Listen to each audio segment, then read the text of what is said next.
So my name is Alan Fleming and I'm an Education Officer for ELC at Education Scotland, and I'm joined this evening with a colleague from SCMA, and that is Mary Ramsey, and I'll let Mary introduce herself if that's okay. Good evening, everyone. So I'm Mary Ramsey and I'm the area manager for the west of Scotland. So it's nice to see you all here. Thank you, Mary. So Mary and I will be jointly presenting this evening, and it's a jointly hosted session by Education Scotland and SCMA, and we're really excited about tonight, and looking forward to not only what we can share but also the information that you can bring to that as well. Tonight's session does have a focus on an introduction to curriculum and planning, and these are our intended aims for the evening. But as I say, if there's anything else that you feel that you would like to explore a bit further, please do add that into the chat. As we go through, we're hoping that tonight will be a chance for you to reflect on what you already do in your setting, what you know about the curriculum and how you use the curriculum, and also how you link that to planning. But it's also a chance tonight to, I suppose, reflect and then think about how we can move forward. I'm aware that in the call tonight we'll have a range of childminders at different stages of their career. So you may be a childminder who's been doing this for years and is actually quite far down the line in relation to curriculum and planning, or you might be fairly new to it. And I think it's really important that we're able to bring all those perspectives to this tonight. So as we move through, it's important to note that what we talk about here, you might already do on a daily basis, but we're going to be exploring that a little bit further.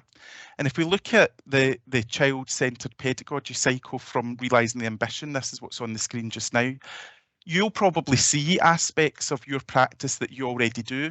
Now, you might not call it what it's called on the screen, but you do that day in, day out.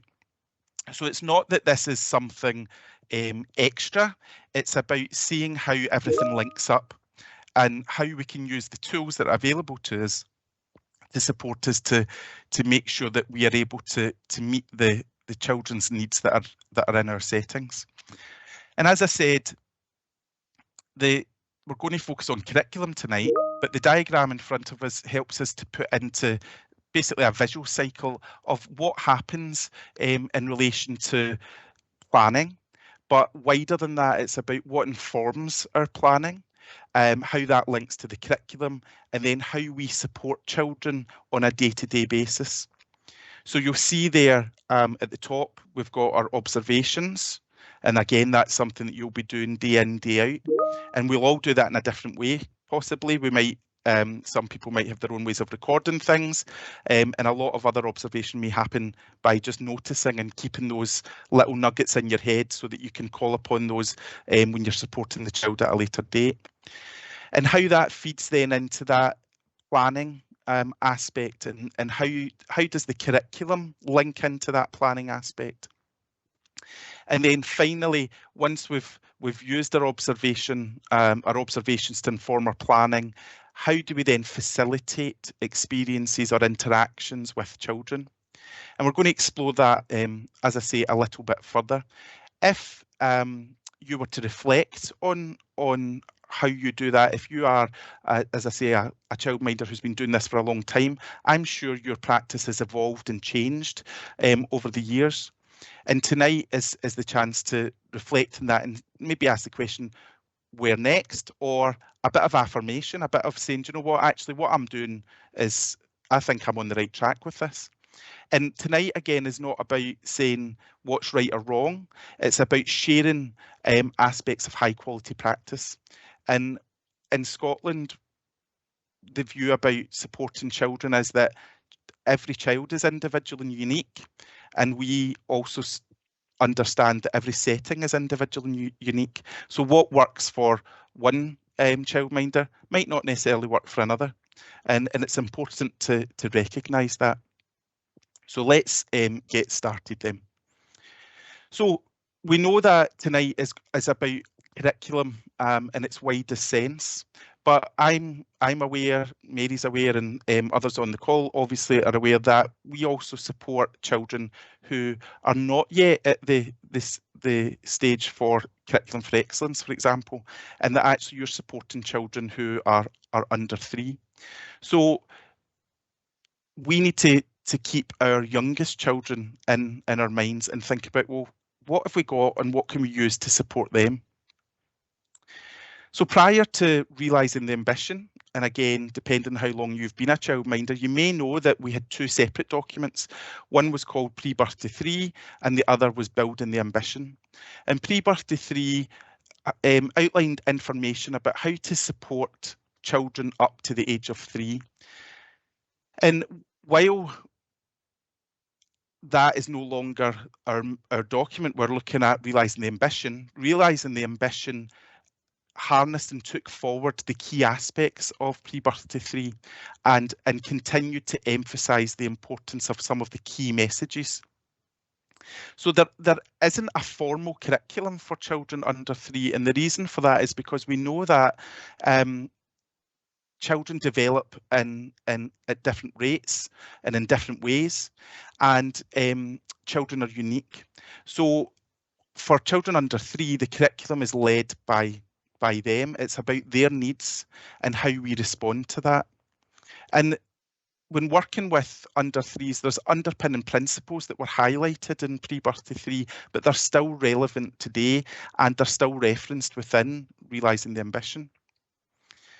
So these 4 principles are on the screen, and they're the rights of the child, relationships, responsive care, and respect.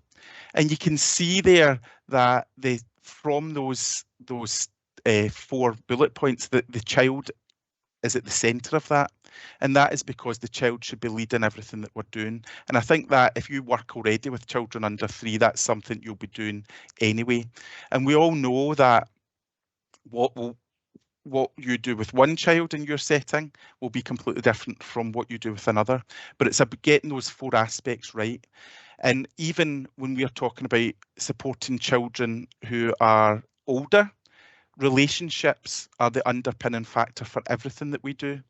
And we know that if we don't have that loving, safe base for children, that they're not going to be in a position to learn or develop holistically as they move forward.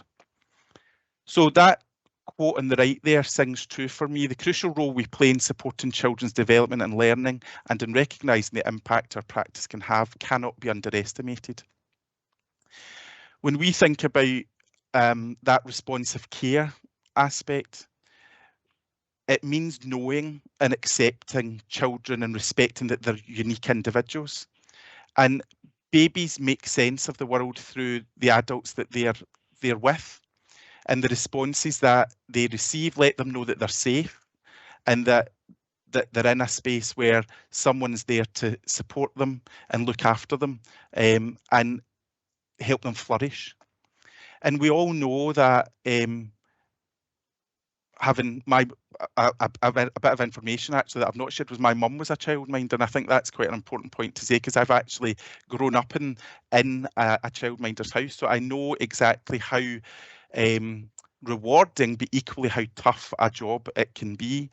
But also I've seen my mum balance that aspect of working with a very, very young child, if not a baby, but equally then supporting a 4-year-old, and how having to go from the needs of one and then almost a different hat and thinking about the needs of the other.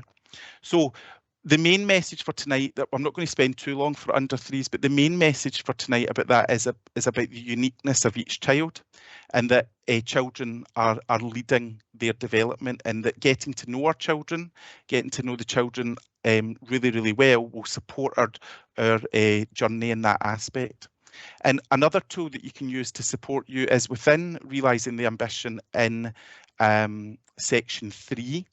There are some tables that are designed to support you in your knowledge and understanding of how children develop over time. They're not designed to be a tick list, because we know, as I said, learning is not linear and development isn't linear, and children develop in different ways. So it's not about saying they can do this or we've done this, but it's about reading those tables and trying to get an understanding of the experiences that will support positive child development. So not a focus for tonight, but I would encourage you to go look at section 3 of Realising Ambition, and you'll see that those coloured tables that are on the screen there, there's three of them within there over multiple pages. So let's go on to the main part of this evening, which is our Curriculum for Excellence and looking at curriculum in its widest sense. Although this is something, again, that you may use on a daily basis, depending on where you are in your journey, you might not have had the background information to the structure of Curriculum for Excellence. Curriculum for Excellence has been around now, what we might say, for quite a long time. It's been around since its introduction in 2010, but it was actually obviously being developed before that. So if you've been a childminder for a long time, you'll have seen the development of Curriculum for Excellence coming through.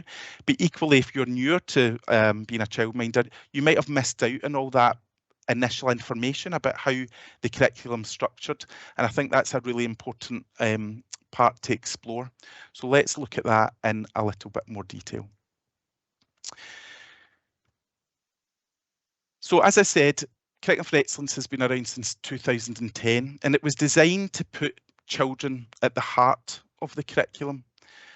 It was originally designed to be flexible and to give practitioners what we would call autonomy, so they're able to make their own decisions in how they deliver the curriculum. So it's not about saying that the curriculum has to be delivered in a specific way, but it had a focus on saying that depending on your unique circumstances, how you work with your curriculum will change and what we might say ebb and flow as you move through and you develop. But because the curriculum had been out since 2010, there had been lots of information shared. There was documents about called Building the Curriculum series. There was focus on, which we'll look at tonight, on 4 capacities. There was lots of information. And what we, as a sector, and I'm including myself in that, is that there was so much actually that it was felt we needed to just refresh and have a fresh look at our curriculum. And in 2019, this website here is part of that. In 2019, a refreshed curriculum narrative was produced. And the reason for that was it wasn't that the curriculum had changed, Curriculum for Excellence was still there, but it was to refocus practitioners back onto what are the important aspects for meeting the needs of our children, for ultimately a world that we don't know what's going to exist in it. I was at a conference the other day, and a really scary, well, I found it scary anyway, a scary fact was shared that the children who are in our care just now in childminding settings or are in ELC settings will retire in roughly 2090. And I didn't think that was quite right, because it made me feel quite old. But anyway, what it does say is that actually we are currently supporting children for a future that we don't know what it's going to be like. And if you think back to just even 50 years ago, which, believe it or not, was 1972, had to make sure I did the maths right there, 1972, the world has changed even so much since then. So what is our world going to be like in 50 years' time? So the refresh was to really focus on what are the important aspects that we need to be supporting our children with, and what decisions can we take that will support our children to be ready for a future that we don't know about yet. And if you would like to learn more about that specific refresh, the website's on the screen.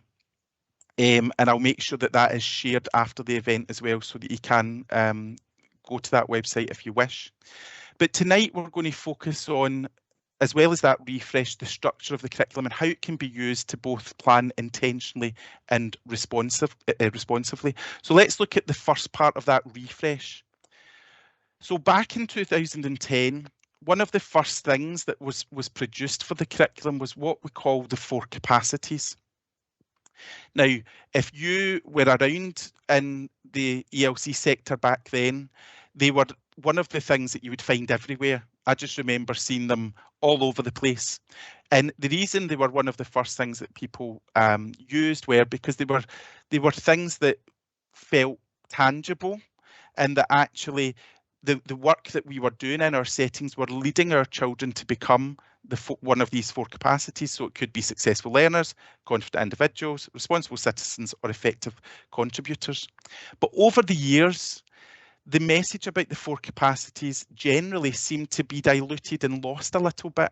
And actually, the importance of the 4 capacities, because if you think about the fact that we're supporting children to live in a world that we're not aware of yet, then these 4 capacities will support them no matter what the future holds. Because if they are successful learners, then they'll be able to take on new new tasks and even new roles and new jobs, and have the skills to be able to do that. And I know we are talking about babies and 3, 4, 5-year-olds just now, but we know that this learning journey starts even from pre-birth. So when we're talking about the curriculum and the things that we can do to support our children, everything that we do, no matter whether it's linked to the curriculum or not, will support children to become one of these capacities or multiple of these capacities. And the capacities reflect the lifelong nature of learning. So I could be these. Things that I do and things that you do would lead us to be doing this. For example, this event tonight, we've got 263 people at the moment on here.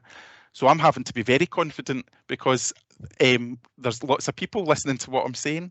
So no matter what age and stage we're at in our life, these 4 capacities are really, really relevant.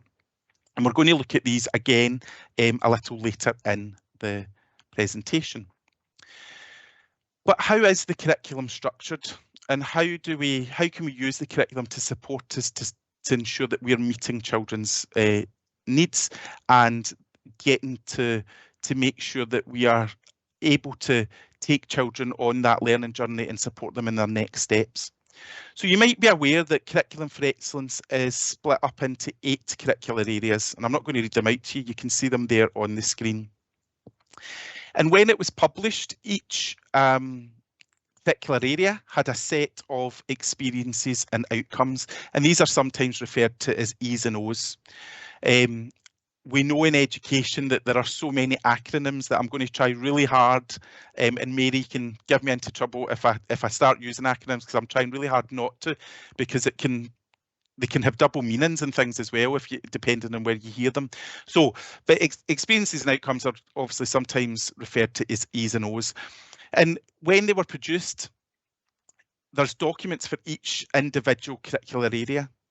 But something I want you to reflect on as we go through and we talk about the experiences and outcomes tonight is that when we're learning through play, or we're learning in our rich learning environments, whether that's in your garden or indoors as well, children don't tend to learn, or they don't learn in these discrete little pots of literacy. I'm only doing literacy just now, or I'm only doing expressive arts just now, or I'm only doing math just now. We know that's not the case. But for organisation purposes, the curricular areas were published so that it's easy to pick one out and have a little explore of it. But when we're referencing the curriculum tonight, please think in that way that there are connections between everything. And that's all I'm going to say about that just now, because there's more about that to come. So, as I said, within the curriculum areas, there are sets of experiences and outcomes. And again, this might not be something new to you, but we're going to take this a little bit further tonight. So the early level curriculum, as you know, goes from the age of 3 up until, for most, the end of primary 1, but it can be earlier or later for some. but it's designed to be experiential. So in other words, children are, the experiences and outcomes are written in a way that encourages participation by children and learning by doing. So you'll see that the colours in the kind of teal, the words in the teal colour there are verbs or doing words, and they indicate that there is a role for the child to be actively involved in that learning experience. And if we think of maybe what school was like in not necessarily ELC, I think, because we've always been a little bit more child-centred, but when I was at school, it was very much an adult spoke and I listened, and then I wrote some things down, for example. But times have changed, and that's why these experiences and outcomes do have the kind of active verbs or the verbs within them to encourage us to think about the children being fully involved in that. And we know the importance of the social aspect of learning. Babies, children are predisposed. We're all predisposed to make connections with people. And there's an early years theorist called Vygotsky, and he believed that children construct learning for themselves by doing and engaging in the learning experience, but also alongside or with others. And that's why it's so important that we value our role with children. Sometimes recently I've heard from practitioners say, but it's got to be completely child-led, so that means that I've got to take a step back and I'm observing all the time, but I'm not really interfering or doing too much. Well, actually, it's a careful balancing act, because we are, the adult there are a key role in supporting that child in their learning. And when we look at the experiences and outcomes, you can identify some skills or knowledge that might be observed or required to undertake a particular experience. So, for example, if we look at this E&O here, the experience and outcome here for expressive arts, the skills that this might involve are describing, turn taking, listening, and maybe understanding simple emotions, because it talks about feelings. So when you're reading the experiences and outcomes, it can be sometimes easy, some are harder than others, but it can be sometimes easy to pull out some of the things that you should be able to see, or you might be able to see when a child is engaging in particular curricular areas. And as I said, but when we're learning through play, it doesn't lend itself to learning in those individual curricular areas. So although I've identified individual experiences and outcomes here to share with you, so we've got a maths one here, experimenting with measure. We've got an expressive arts one here over at the right hand side, and down at the bottom we've got a science. I can identify my senses and use them to explore the world around me. So although I've shown you those individual ones, when we're planning, we need to think in a way where we join those E's and O's up. And that's what we might call bundling E's and O's. And it helps us to see links between curricular areas. So, for example, that expressive arts one, you could bundle that alongside the science one because it's about senses. And obviously hearing, for example, would go alongside that one. So, but you could also bundle other ones together. And we're going to again look at that in a wee moment further along. If you have been a childminder for a long time, you may have seen what you see as a cycle. Do you know, we used to do that and then now we're doing it again, or we stopped doing that and now we've started doing it again. But actually, what the message about tonight is that planning, whether you're doing that what we would call intentionally, so whether you've got a specific thing in your mind that you know through observation that you think the a child needs support in or would develop further skills in, and you intentionally plan something, or whether it's responsive and that you've come and sat down beside a child and you start engaging with them, you will see links to the curriculum. And there's a kind of process around how we do that, and we're going to cover that as we move through. But tonight we're looking at that responsive aspect and that intentional aspect. And a key message about tonight is that it's okay to have an intentional experience in your mind, because that's another key, I would maybe use the word misconception, that is sometimes flying around, is that we can't plan things intentionally and it has to be completely responsive and led by the child. What we would say about the intentional planning side of things is that if you are planning something intentionally, that it's open-ended and that the child can still lead that experience, and it might go a completely different way. We've all been there, I'm sure, where you think something's going to go one way and it takes a 180 and goes a completely different way. But that's okay, because sometimes we can learn lots from that as well. My quick story about that is when I was working with a group, I was a student, and it was of all things an observed lesson by a lecturer, and I was in a setting, and in my wisdom I decided to do make a wormery with the children. So the children were all around me and it was great. There was mud everywhere, but it was fine. And then halfway through, the team leader of where I was opened up the door for outside and everybody left. And I then had to make the decision, what do I do? Because there was no children there next to me. So did I go, no, come back, you need to finish this? Or did I actually say, well, do you know what? Clearly there's something more interesting outside. Let's go see. And actually what it led to was we ended up looking for worms and things in the garden. So there was a link anyway. So I think one of the messages for tonight when we're going through this, please bear in mind that we can plan in different ways, and that having an idea in our head is okay, but as long as we reflect on children's responses and make things as open-ended as possible. So the experiences and outcomes are presented in documents, and you can go on to the Education Scotland website and you can download the various 8 curricular area documents for the experiences and outcomes. But I wanted to highlight something that I was never told, or maybe I just never ever found out until a wee while after starting using Curriculum for Excellence.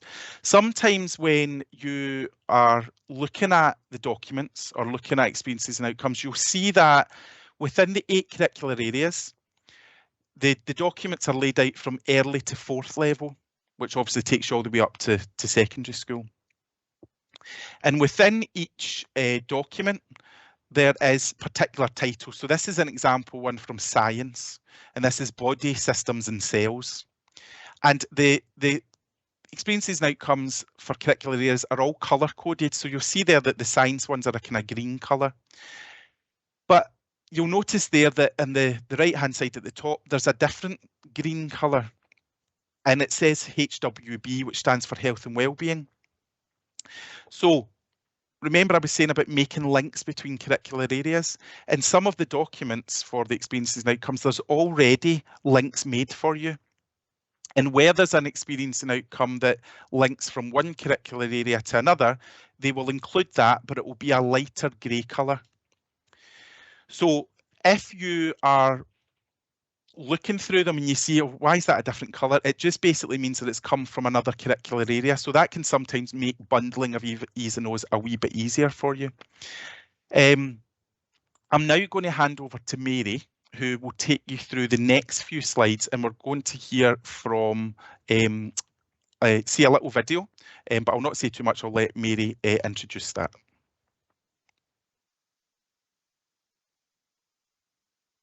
Thanks, Alan. So first of all, we're going to watch a video and then we're going to have a wee chat about it and what you're seeing. So if you just want to sit back and enjoy the clip that's hopefully going to play.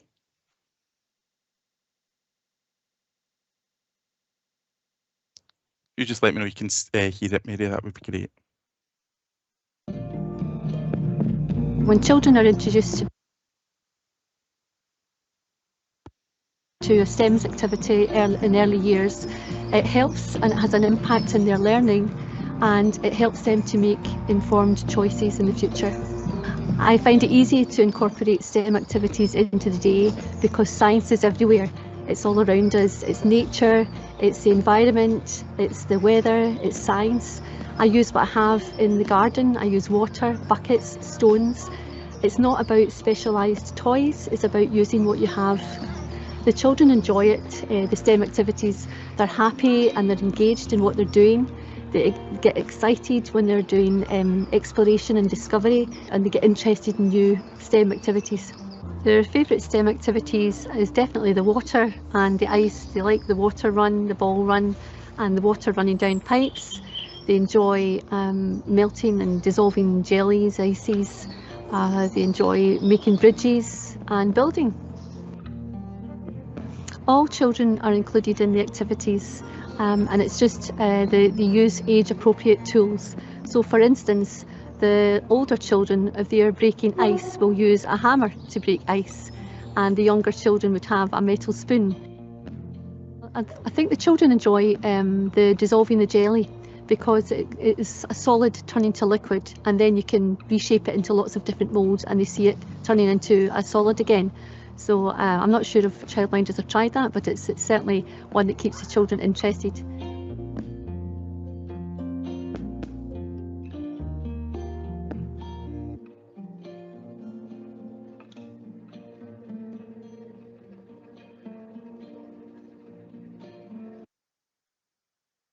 Thanks for that, Alan. And if you can just move on to the next slide. So what we want to do here is just talk about a practical example. Alan's already mentioned the curricular areas and how they potentially link to each other. So I'm sure you'll all agree that the children in the video were very engaged, and it's something that we might well see if we to visit your childminding service. And on the surface, it might look like a science-focused activity, and that you're potentially only covering the science element of the curriculum. So for example, when the children are pulling the bucket, you might want to use that activity to evidence that through everyday experiences and play with a variety of toys and other objects, I can recognise simple types of forces and describe their effects. And that would be an experience and outcome from science ticked off, and that's fine. But as we've mentioned, children learn holistically, and nothing is ever as clear cut as that. Learning absolutely doesn't fit into these little pockets. So we wanted to have a wee think about some of the potential health and wellbeing outcomes, numeracy and mathematics and literacy. And we're asking ourselves the question, Yvonne there had talked about the activity with the jelly. So absolutely, it's a clear-cut science outcome with, through creative play, I explore different materials and can share my reasoning for selecting materials for different purposes. But what we've also talked about, and if Alan can just move on to the next slide, please. What we've actually talked about is some other potential experiences and outcomes there from other curricular areas. And that's one way that we can absolutely mark off various curricular areas, and we talk about these cross-curricular links. So when you have an individual activity like that may have a STEM focus, there is lots of opportunities to then link it to other areas of the curriculum. And as Alan just mentioned previously, sometimes the outcomes have been bundled up for you in the documents, but depending on the age and stage of the children that you're working with, you may well find that they evidence different outcomes, and it all depends how the activity goes. Very rarely goes to plan. I'm an early years background, but that's all part of the wonderful aspect of learning. And there is some other ways that can be stretched out. Just as a couple of potential examples, when you're talking about the activities that we saw in the video, you could organise the stones into size before they were put into the bucket, and then you've got a numeracy outcome. I've experimented with everyday items as units of measure to investigate and compare sizes and amounts in my environment, sharing my findings with others. Or when they were using the little pipettes, if the bigger children had helped the younger ones with them, because they're quite, they require a little bit of fine skill. And again, you're ticking off potential health and wellbeing outcome of an everyday activity and play. I explore and make choices to develop my learning and interests, and I am encouraged to use and share my experiences. So what we wanted to do there is just show you a practical example, and these are fantastic activities that I'm sure a lot of you do in your settings as well.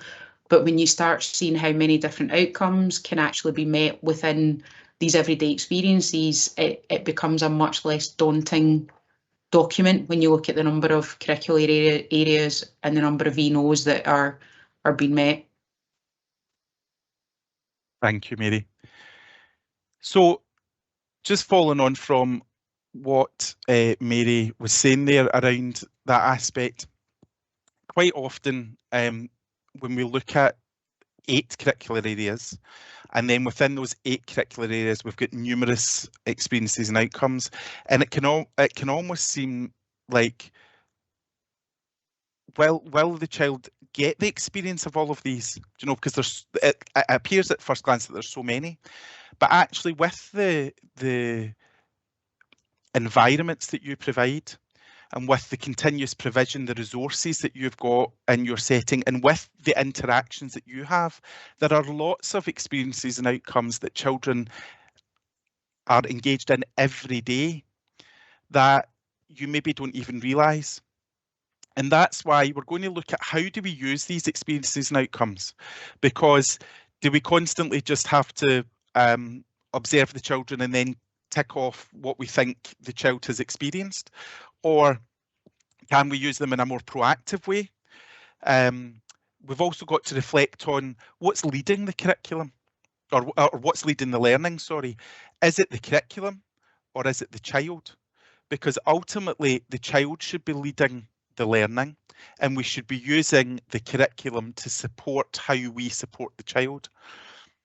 So that list of, or those list of E's and O's on the screen there, if you were to observe that the STEM experience that was Yvonne was doing there, then you might even have seen some other ones that you thought actually were part of that. But it's about reflecting and saying, what are the skills that we're seeing?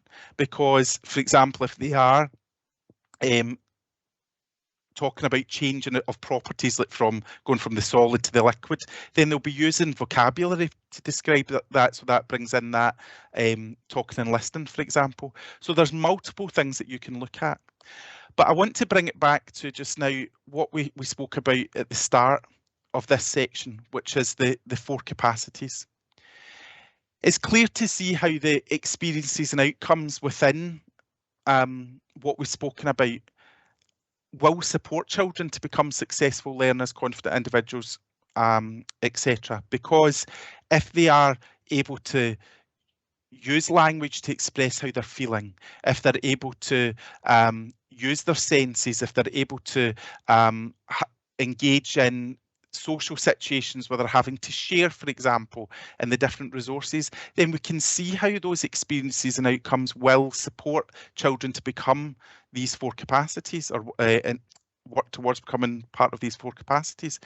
However, a key thing that I want to point out is that when we talk about the curriculum, although we've got our curriculum for excellence, which is our E's and O's, we need to remember what we would call as the wider curriculum, or a fancy word for it is the totality of the curriculum, which is basically everything that you do on a daily basis with the children.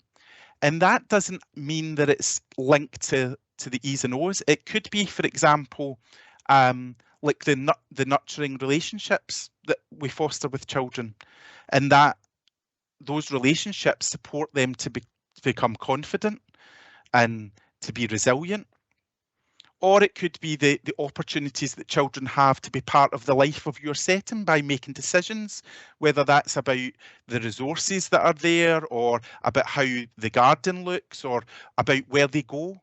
And again, that's bringing in confident individuals. So you might not have linked it to an experience and outcome, but it's still part of that wider curriculum that you provide.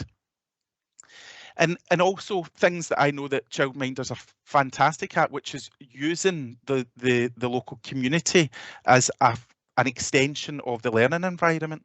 And it could be, for example, children being responsible citizens, helping the local community. If you go to the local park, if you've got some forest time, for example, I've worked with Childminders in the past who try and incorporate in litter picks and things at those times, and they're encourage the children to care for their environment.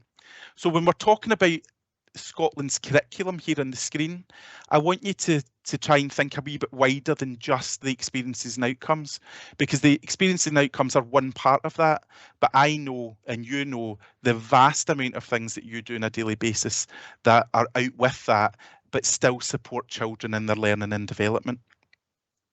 And maybe and I know how busy you are, and you've probably not got any time to even stop and breathe, let alone think about this, but maybe it's something in the future you could do is, as things happen, reflect on how these are linked to the 4 capacities on the screen. Have a think about, well, what this experience of us going to the local library or going to the local park, what is that supporting the children to become? Because actually the rich experiences that you could provide, we could go on every day, we could go on for days on end trying to write down everything, but it's about the impact that they're having there and then with the children.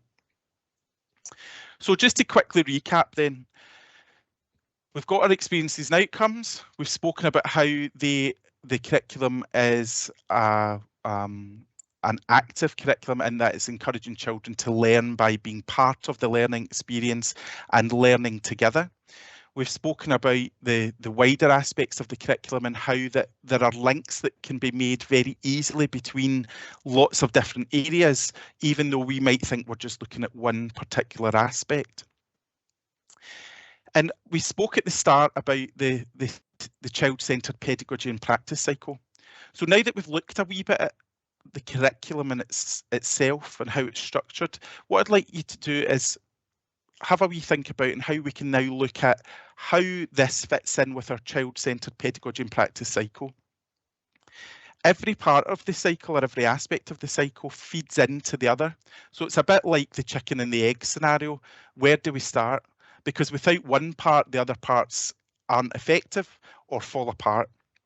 So I think the best place to start just is at the top tonight, just for ease, which is going to be our observation section. And as I said at the beginning, this is something that you'll be doing, but it's just putting it into that visual to help you see how it all links. So as you know, observation is how we truly get to know our children and identify their needs. And this is something that you'll no doubt do every minute of every day, whether that's writing something down or just noticing and remembering. And we do this by listening with our eyes and our ears, because it's not just about what children say, but also what they do. I was at another session not long ago, and it was about how we give our youngest children, so it was babies, and it was looking at how we give them agency. So in other words, how do we help them make decisions or influence decisions for themselves? And I remember thinking at the time, wow, that's quite a kind of not new concept, but it's almost a kind of an out there concept of how can we ensure that even our youngest children are able to tell us what they want. Now we know that babies are very, very adept at telling us what they want and what they need, but they can't speak. So it's about interpreting those actions, emotions, and words as they get older. And if we gather that high quality information about their actions, emotions and words and interpret that and what that means, it will support us in that next step of the cycle, which is the planning that we've spoken about. And it will help us ensure that our interactions with children are supportive and meet their needs. Julie Fisher, who's a researcher who has written quite a lot about children, play and learning, says what children know and can do should determine the experiences that are planned for their development. So in other words, we shouldn't be bringing the curriculum down to the children. It should be about the children leading us and us using the curriculum to support them in their development and their needs. So if we get our observations right, it'll inform our planning, and it will mean that then we're making the right decisions and we're taking the right actions for individual children. The cycle suggests, if you look at the bottom right hand side there, that it should be a mixture of responsive and intentional planning, and that is informed by the child's actions, emotions and words. And these three things should inform our decisions, because from those observations, we should then be thinking about what needs to stay to reinforce development and learning, and what needs to change to inspire new learning. Now that could be, for example, a change of, it could be adding to resources that are already there. It could be using a different part of your settings, such as the garden, or taking things normally that were inside outside. Or it could be that actually you need to change something to take the learning forward and go to a different environment. Maybe that is the local library, the park, or linking up. I know that some childminders link up with other childminders as well. So those observations will help us make the right decisions. But what does responsive and intentional planning look like? Now, this isn't a set in stone format, okay, and I'm just going to take you through an example of what I mean by responsive and intentional. And when we're talking about planning, we need a careful balance, and that word balance is in there, between responsive and intentional, because it's not about that we don't have a place and that we can't bring our ideas to the table to support children, but it equally shouldn't be that we take over and we do everything and the child doesn't have a voice. So when we're thinking about responsive engagements, so I'm just going to take you through an example here. You notice a child's playing in the garden, for example, and they begin to dig up pebbles or stones, and the child exclaims that they've found diamonds. So that's your noticing there on the top left-hand side. So then you have to make the decision, right, do I interact just now, or do I make a note about what they've said and then maybe I can interact later? So you make that decision, and if you're going to be responsive in the moment, then you decide to interact. So you might say things like, wow, how do you know that they're diamonds? The child might say, because they're shiny and they're round, and you might say, well, where do you normally find diamonds? On jewellery, the child says. And then you have a conversation, then it leads to the child says, maybe we could make some, jewellery. So then you've engaged in that high quality dialogue in that moment. Now at that moment, you can't say, excuse me, John, I just need to go and get the E's and O's just now to see what we're doing. So if you could just wait there for 2 minutes, I'll be back. That's obviously unrealistic. So we don't need the E's and O's just now, because the quality is coming from your interaction. So you've engaged in that high quality dialogue. Now the child said, maybe we could make some, or maybe you've suggested that. So now it's about, right, well, what resources? Is it just now? Is it something you can action just now? Or is it something that you might need to wait until later? Because as much as we would all love an art store in our cupboard, we sometimes don't have the things that we need, and it might need to wait. So you could do it just now if you've got that and you engage in that experience with the child, and you're making the things. You might need tin foil, paper, glue, for example. And then after you've engaged and that's come to a natural end, you might record an observation or make some notes about it. Maybe it was particular language the child used, or something that you noticed that they had done that they couldn't do before.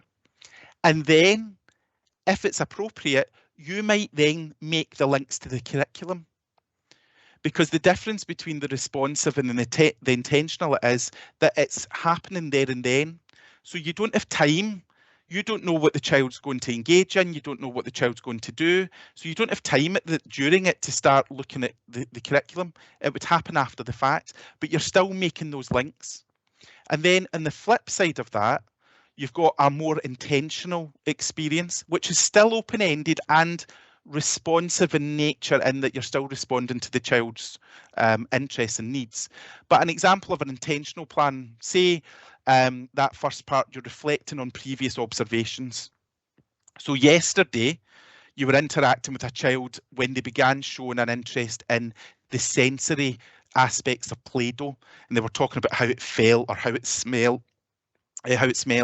or maybe if you could hear the bubbles, little bubbles popping. So you notice they were really interested in the sensory aspect. So you've decided to plan an intentional piece of learning about taking that learning a little bit further, and you're focusing on the vocabulary around children describing what they can hear or what they can smell, or what they can see, for example.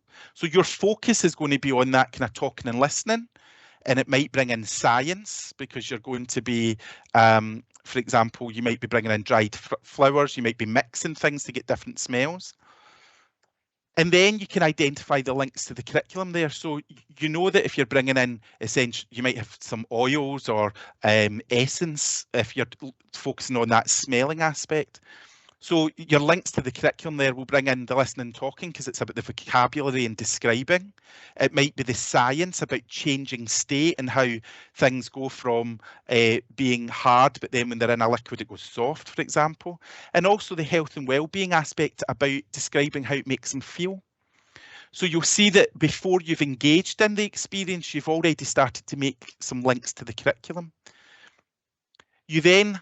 You've got your resources and your provocations. Your provocations are just basically things to promote thinking and engage the child. Just a fancier word for interest in resources. And then you go about facilitating that intentional experience. But what you've got to remember, as we said again, is just because it's intentional, it doesn't mean to say that it's a rigid experience that you are saying, no, you can't do it that way, we've got to do it that way. It is still very open. And if that child, say you've got dried flowers that you were going to mix into the Play-Doh and it was about the smell, and if that child decides to do something different with them and use different materials, then that's okay. It's about exploring that. And during that intentional experience, you're noticing, you're observing, and again, it might just be in your head or it might be on paper, and you're responding. And you're responding to the child and you're engaging in that high quality dialogue.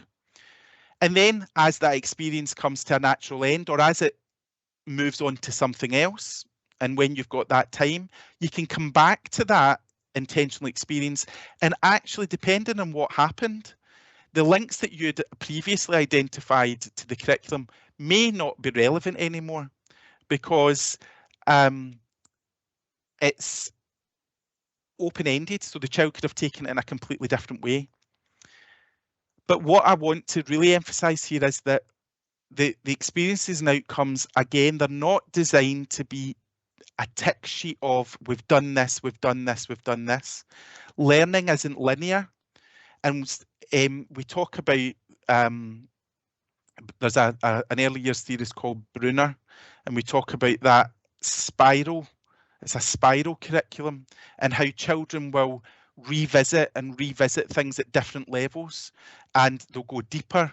And you might observe children being able to do one thing one day, but then the next day that they're not doing that anymore, or they're not demonstrating that that's something that they can do, and they've moved on to something else. So it's really important that we don't look at the curriculum as a tick, tick, tick, but actually we're letting the child lead the curriculum, and we're using that child and our observations and our knowledge of the child to support us and make links to the curriculum. You've also got to remember that Curriculum for Excellence early level spans another year, if not more, sometimes for some children, over and above what you would be providing. So there is no way that children are expected to be have experienced absolutely everything and have the depth of knowledge and absolutely everything, because that's just not possible. So please don't worry about, I'm going to do air quotes, covering the curriculum and covering absolutely every aspect of the curriculum, because there are parts of the curriculum that happen more naturally than others. And those parts that we are seeing that are still important and still need to be covered, we can plan intentionally for that. But it's not about the curriculum leading what we're doing. The key message is that the child is leading the decisions that we take and the changes that we make to support that child in their learning. So please don't overthink and worry about, I've not got this all ticked off, or I've not done this and I've not done that. Learning's messy, and that's what makes it nice, and that's what makes it exciting. If learning was one after the other, I'm sure we'd all get bored very, very easily, and so would the children. So that is the difference between responsive and intentional planning at a very kind of easy to follow level. So if you are more inclined to plan intentionally, then I would encourage you to try and use a more responsive approach. And if you've gone down a completely responsive approach where you're not engaging in any intentional planning, then we need to think about that equal balance too. Now, we've only got a few minutes left, so the final part that I want to mention tonight is just that last part of this cycle, which is facilitation. We can't talk about curriculum without looking at these other aspects of this cycle, because as I said, without one, the other bits fall apart.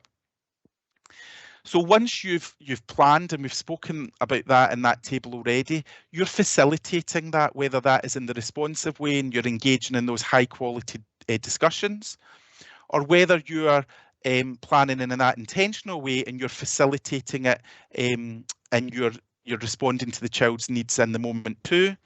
What you need to bear in mind is that we need to be flexible. We need to make sure that our interactions are sensitive and that we are listening, truly listening to the children. It's very easy to say, but in your head you're going, right, I wanted to say this, I wanted to say that. And actually we might acknowledge the child, but do we truly take on board what they're saying and what they're trying to tell us? And equally, the easiest way a child has ever told me that what I was doing was of no interest was, as I say, they got up and walked away. And I've learned not to be offended at that. What I've learned to say is, do you know what? Maybe I didn't know that child as well as I thought, or maybe I need to do some further observations to find out where they are in their learning. But the main message tonight is children are sponges, and the experiences that we offer, whether no matter which way we do it, they'll tell us what they think, and they'll engage in it in a way that meets their needs as well. So have confidence. I know that childminding is a really, really hard job. It's a really rewarding job, and having been there firsthand, as I say, from having a mum who was a childminder, I can see the rich benefits of the role, but understand the difficulties as well. So, Mary, is there anything else you'd like to add in before we finish this evening? Thanks, Alan. Not at the moment. There's just been a question on the chat. Can we ask questions? Absolutely, if you just put them onto the chat, or I think we're running out of time, I'm afraid, to do them verbally, but if you put them onto the chat and we can hopefully follow up if we don't have time just now. Yeah. So this is session, there's 2 other sessions advertised. Hopefully you'll have seen the links communicated from SCMA, and although they're all standalone sessions, they do build upon each other. So if there are particular questions that you've got, if you put them in the chat, I can download the questions and we can then try and pick up on them at a later date. When we're talking about, there's just a quick question come in there about what document did you find the bundling in E's and O's.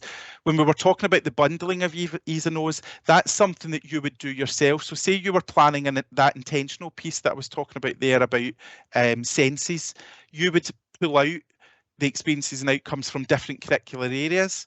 But when I was talking about some of the documents already make links, that is where it, in the experience and outcome documents themselves, it has some grey, lighter coloured E's and O's in there already, and that's just where they've pulled across some of the links from some of the curricular areas. There's not lots of them. It's just, it tends to be if there's a link to health and wellbeing, literacy and numeracy, they tend to bring that across. So I just thought I'd say that because I know we're running out of time. What we'll do is I'll download the chat. There's a evaluation QR code, and I will put the code in the chat as well. If you could please fill that out. There's an opportunity on that form to write what you would like to hear more about, and that will help us plan the next few sessions. But just on behalf of Mary and myself, thank you very much for joining us. It's been a pleasure, and we hope to see you again soon.